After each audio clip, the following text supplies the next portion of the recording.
네. 판사는 미로 조진다. 검사는 불로 조진다. 뭐 이런 말이 있죠. 예, 뭐 근데 이제 요즘에는 이제 더 미로 조지고 있습니다. 네, 판사가 더 미로 조지고 있고, 드라마를 보면은 뭐 판결이 선고가 뭐 하루 만에 난 것 같은데 최소한 몇 개월짜리 사건을 그렇게 일하로 엮고 있는 거죠. 사실은 뭐 그런 게 너무 명백한 건데, 우리 김태규 전 부장판사님이 중앙일보에 기고한 글을 한번 좀 같이 살펴보면 좋을 것 같아가지고, 뭐 결국 요지는 김명수 사법부가 법원을 망쳐놨다라는 겁니다. 법원을 망쳐놨습니다. 네. 예, 뭐 의뢰인이 소장을 내면은 솔직히 하세월이죠. 금방 될 것 같지만 6개월은 솔직히 정말 빨리 끝내는 거고, 뭐 솔직히 한 1년 정도 잡아야 재판이 하나하나 끝나는 거죠. 지연된 정의는 정의가 아니다 라는 법원이 주는 의미. 이 선고무효소송은 6개월 안에 끝내야 한다라고 했는데 겨우 이제 2건, 네, 그리고 넥스트 선고무효소송은 더 심각하게 될 것 같습니다. 저놈들이 대법관 놈들이죠. 이제는 대법관이라고 하기도 부끄러운 대법관 놈들이 계속 재판을 뭐 지연해 왔는데, 연수일 변론 그리고 기각 판결을 기점으로 해서 다시 확 치고 기각 판결을 할 수 있을 거라고 생각을 했지만, 이제 도태우, 박주연, 윤용진, 권오영 이런 4명의 변호사님들이 철저하게 재판을 바로 끝내는 걸 막고, 오히려 그들이 범인을 잡아오라 했기 때문에 범인을 잡는 증거조사나 이런 쪽으로 철저히 하도록 이제 촉구를 했죠. 그랬더니 대법관들이 다 재판을 결심하지 못하고 넥스트 전철을 밟을 수밖에 없는 상황이 되어버렸습니다. 그리고 새로운 증거가 또 생겨났죠. 그래서 참 공직선거법 225조가 6개월 내에 처리하여야 한다, 판결을 선고하여야 한다, 이런 식으로 규정하고 있음에도 불구하고 완전히 망가뜨리고 있죠. 그렇지 않아도 지금 뭐 말씀드린 김에 남양주가 아니고 경기 파주을 박용호 위원 지역구에서 엄청난 일이 발생을 했죠. 제가 커뮤니티에도 올렸는데, 저희 자유변호사협회에서 네, 고소를 또 했습니다. 네.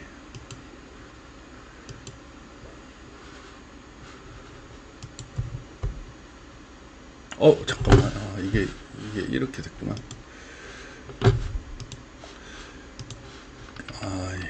이게 우영우가 아니고 그 문준영이 나왔구나.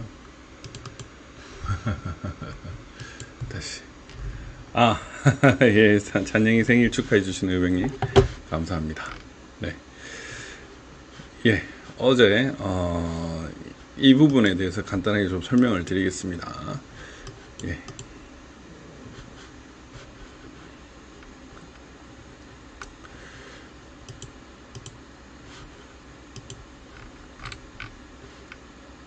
네.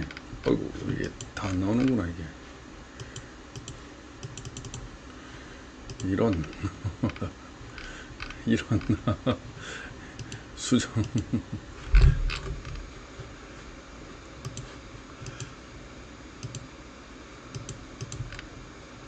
이게 안 나오는구나, 이게.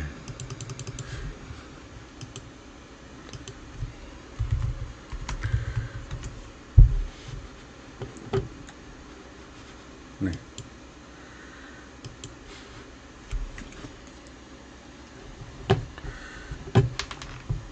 네.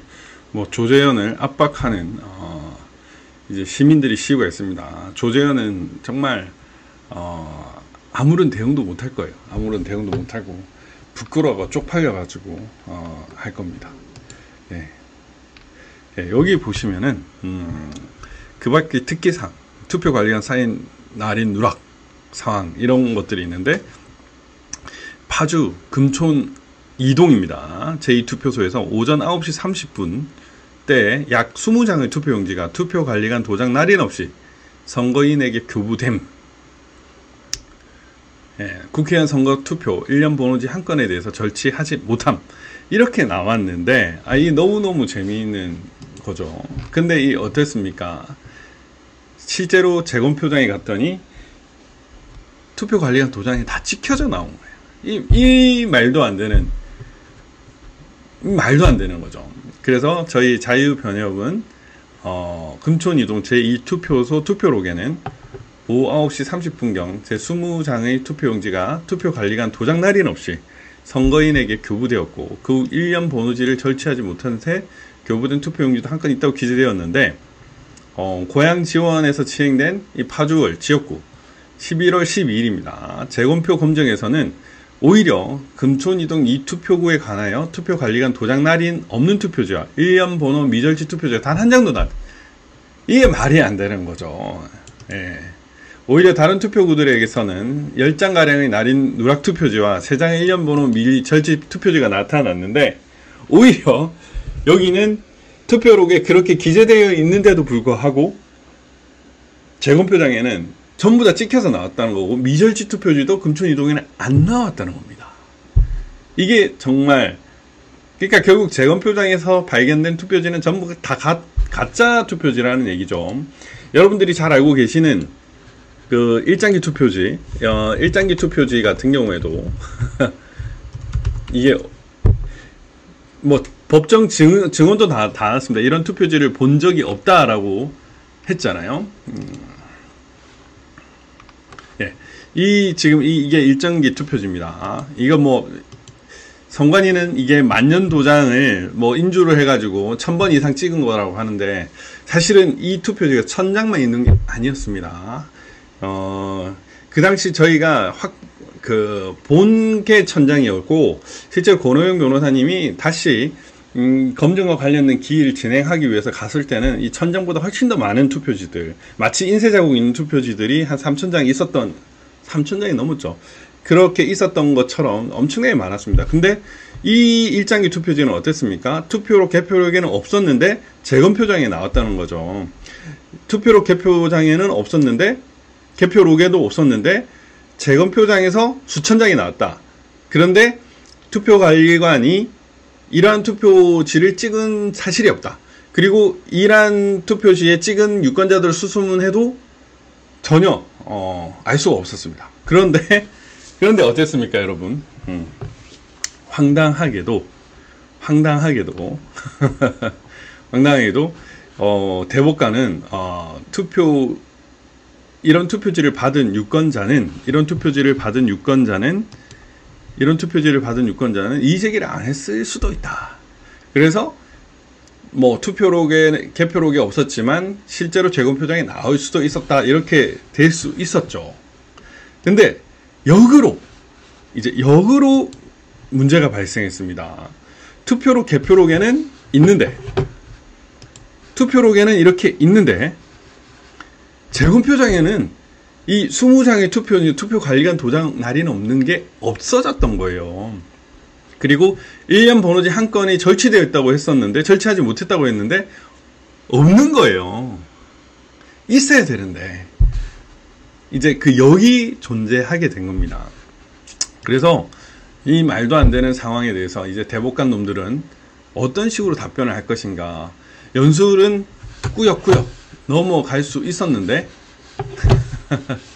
이제는 완전히 바로 된 거죠. 바로. 참 어이가 없는 거죠.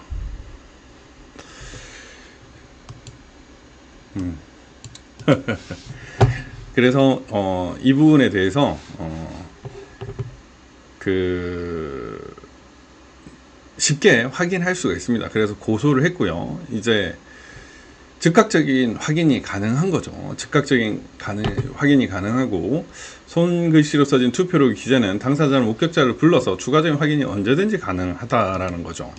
이거 이제 어떻게 할 수가 없습니다. 그 영등포 의 같은 경우에는 아예 투표 그 보관할 때 그 찍은 도장 위치가 완전히 달라져 가지고 이거 누가 바꿨다. 그 주심은 조재현입니다. 예. 그래서 그런 부분도 문제가 되는데 파주율은 너무나 명백한 거죠.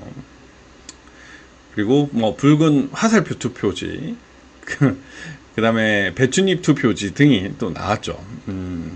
이건 결국에는 투표록을 확인하지 않고 표를 맞추다 보니까 통째로 교체하는 과정에서 세부적인 사항을 확인하지 못한 채 작업이 이루어져서 집어넣었기 때문에 이러한 부분이 나온 거죠. 그리고 권호영 변호사님이 이 재검표장에 이렇게 들어갔었는데 선거인 명부 봉투, 선거인 명부까지 훼손되어 있었다.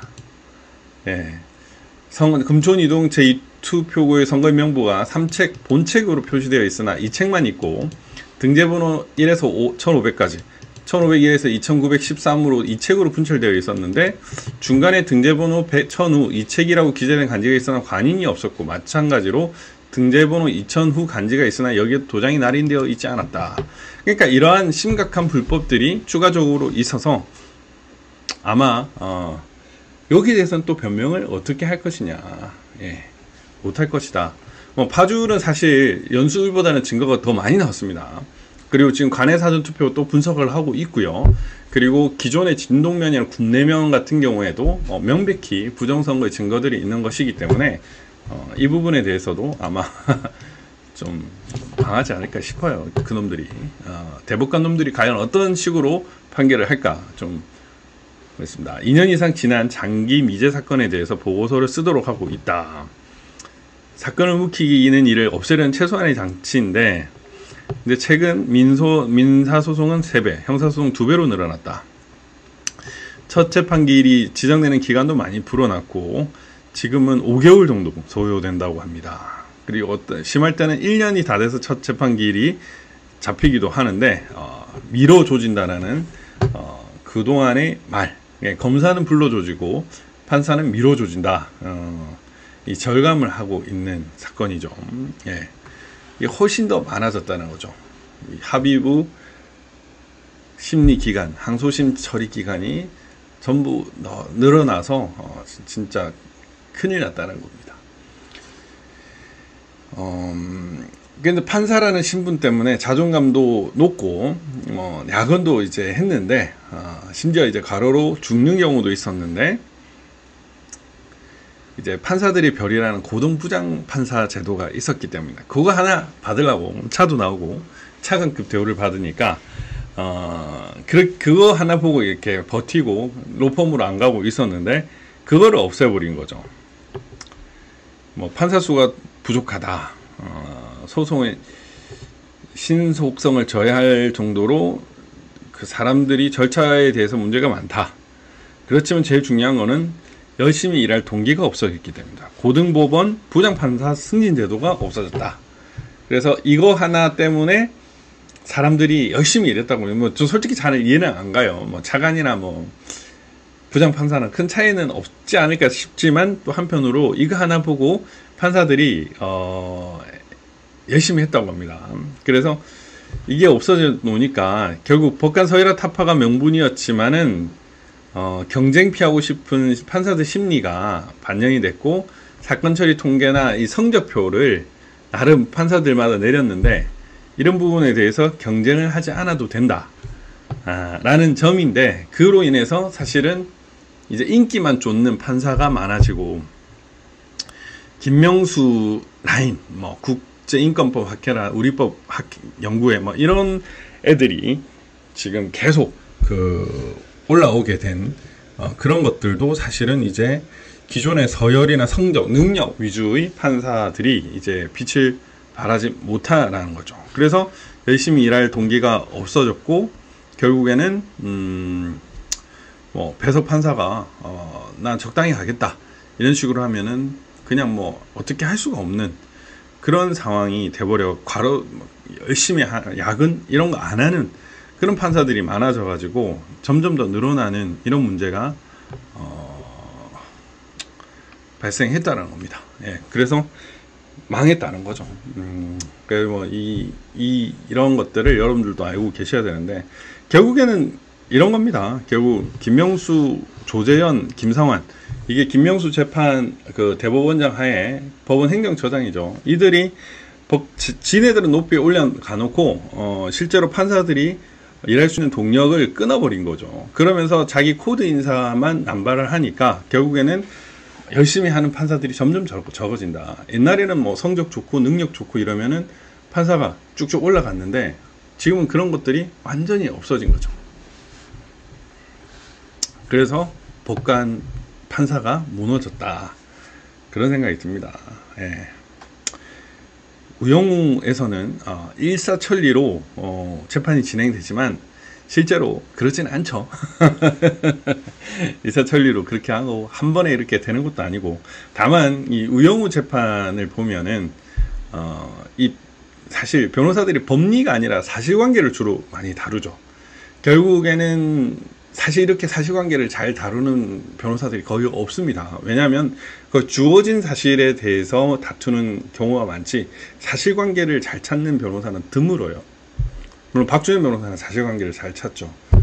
그래서 뭐 증거를 위조하거나 이런 게 아니라 우리가 보지 못하는 이런 어떤 그 사실관계를 잘 파악을 해야 재판에서도 이길 수 있거든요. 물론 뭐 선고무효소송도 사실관계를 계속 잘 찾아왔지만 빌어먹을 진짜 이 대법관 놈들이 희한한 판결을 하는 바람에 망했죠. 그렇지만 그것이 오히려 그들에게는 독이 될 수밖에 없는 그런 상황이 되었습니다.